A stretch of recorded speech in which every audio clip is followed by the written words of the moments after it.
My next guest will forever be Corrie royalty, thanks to her portrayal of the much-loved Hayley Cropper. But for her latest role, Julie Hesmondhalgh is on stage telling the true and very tragic story of a man who was killed by a simple single punch when he was on a night out. She joins me now. Always good to see you. Lovely to see you. This is what a remarkable story. So this guy punches somebody and it's one of those really strange situations. The fella very unfortunately died. Yeah. From one single punch. Very common thing, actually. Jeez. There's a whole organisation, one punch, you know, dedicated to that exact thing. And yeah, it's more common than you think. And the amazing thing about this story, it's called Punch. It's by James Gray, who of course wrote Sherwood. Fantastic writer. Every great play that's been on in the last 10 years. Fantastic. And it's a play that started in Nottingham, which is where the story is set. Right. And it's based on Jacob Dunn's autobiography, Right from Wrong. So Jacob is the person who threw the punch. And through a process of restorative justice, Joan and David, who were the victims' mum and dad, engaged in restorative justice with Jacob and started to encourage him over a very long period of time to rebuild his life. Wow, it was incredible. astonishing. Yeah, it's astonishing. It's astonishing because they had felt that the anger and bitterness that they felt about their son's death, their lovely son's death, was getting them nowhere. It wasn't helping anything. And they felt that one life had been lost in a completely senseless moment of violence. And so they wanted to make sure that two lives weren't. So it sounds like very hard and bleak material, and of course it is. It asks big questions about the criminal justice system, about the cycle of violence and forgiveness. It's a play full of humanity and compassion.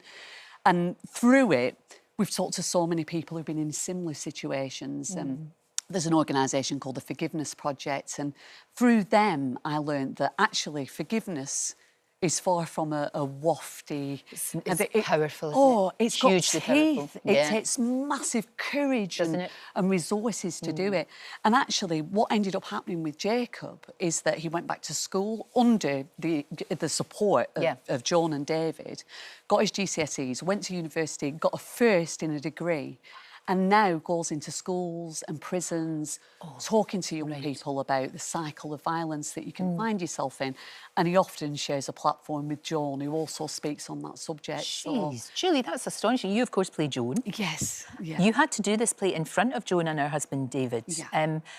That must have been, I mean, incredible for them to be there. God, they sound like the bravest people in the world. Yeah. But that's a huge pressure in a way, because you've got to get that right. Their story, it's like, got to make sure this is so relevant and so true. Well, it feels like a huge responsibility. Yeah. And obviously, Jacob had been involved throughout because it had been based on his book. And Jacob's an incredible person. And so Jacob had been around from the very beginning of rehearsals, but it was very late on that Joan and David came to watch a run. And I have to say that was one of the hardest things I've ever had to do because it really makes you question what you're doing when you're playing out some of the worst moments of somebody's life for an audience, you know, and I know there's a greater good to come from it. Of course. But they were so gracious and so generous and have continued to be. It's such an honour. And we all in the cast have felt that this is a story that is so important to be told. It's a Nottingham story, but it translates. Oh, it could be anywhere. It could be absolutely anywhere in the world. It could be. You're obviously no stranger to portraying real people. I mean, round about this time last year, Mr. Bates versus the Post Office came out, and the power of that drama, Julie, it just shows you the power of drama, doesn't it? How it can change things. Because nothing would have changed. I honestly believe nothing would have changed. And I know we're still not there yet. But nothing would have happened had it not been for that drama, for your performances, you and all of the cast. It's quite remarkable. I mean, it was sensational because people don't watch telly in that way anymore, you know, where everybody seemed to watch it and there was this absolute groundswell of outrage.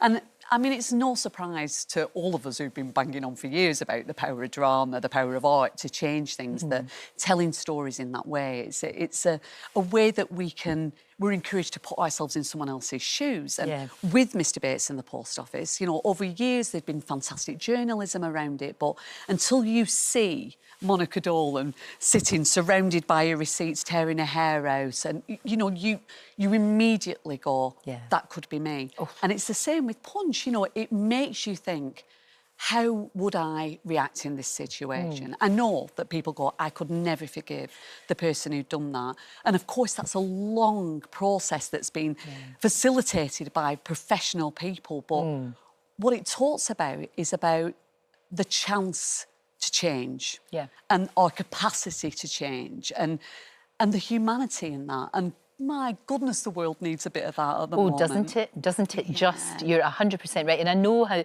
fierce a campaigner you are, because you know we're facing all sorts of cuts right now. Yeah. And sadly, it's the arts. You know, I know it's grandly called the arts, but we're talking about things like theatre and libraries and museums and all of these really important things that I know you and in are schools fighting as well. for, which we need to, we really do. Absolutely. And I think there's this misconception that the arts are sort of like for somebody else. Yes, for somebody else and for posh people. We all watch telly. We all watch Mr Bates versus the Post Office. You know, the audiences that came to see Punch in Nottingham were people from Nottingham, from all walks of life, who completely responded to it. We'd have a talking circle afterwards where we'd talk about the issues in the play. Hundreds of people would stand outside, you know, wanting to engage with it. That's incredible. It's so important that we tell stories that reflect the world that we're living in. And I have to say thank you to you for Hayley. I'm just about over the fact that she's not in Coronation Street. It has been 11 years now, but I've still come to terms with it, frankly. I know, me too. It's lovely when she's mentioned. I love it when she gets a mention, when like Roy lost a picture or whatever. It's like... Thank you for that and for everything you're doing. And Punch starts at the London Young Vic, doesn't it? In March. I shall be there. I can't wait to see it. It's lovely to see. Incredibly powerful. Thank you, Julie. Thank you. Thank you so much. Well, that's a wrap for this video. We hope you enjoyed it. We have all the best moments from the show right here on the channel, and if you like this video, then we think you'll love this one. See you next time.